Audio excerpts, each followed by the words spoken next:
Mon cher Jacofi, c'est l'édito de Yabi, votre rendez-vous décryptage et analyse de l'information fraîche et locale. On parle de l'affaire de Bongo. Valentin, verdict de fer.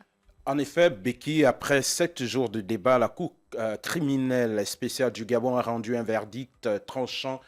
L'affaire impliquant Sylvie Bongo Valentin, son fils Noureddine Bongo et leurs co-accusés. Comme une lame de justice fendant la brume, les noms des prévenus se sont succédés, chacun portant sa part d'ombre. Seul Steve Deko acquitté a retrouvé la lumière, tandis que les principaux mis à cause ont reçu des peines lourdes. Les accusations mêlant détournement et abus de confiance ont placé chaque décision sous le regard scrutateur de l'opinion publique.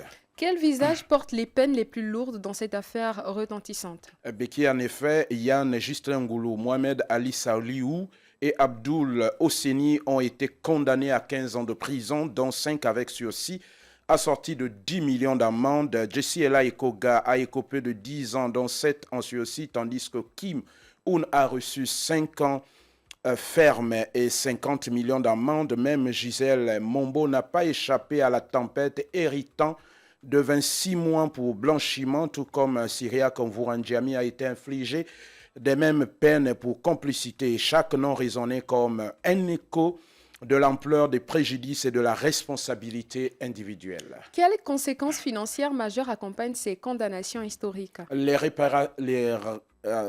Réparations civiles imposent des milliards de francs CFA et la confiscation des biens saisis, traduisant la volonté de restaurer l'équilibre et d'indemniser les préjudices, transformant la sentence en un signal fort pour l'opinion publique et les acteurs économiques. Où iront réellement ces réparations pour justifier qu'ils sont utilisés au service du grand nombre? À Beki, le temps est le second nom de Dieu. Tôt ou tard, la vérité s'imposera. Les biens du Gabon sont ceux de tout le peuple et non l'apanage des vainqueurs du 30 août 2023, si il en était ainsi. Tempête judiciaire, le cercle des convoqués s'élargit.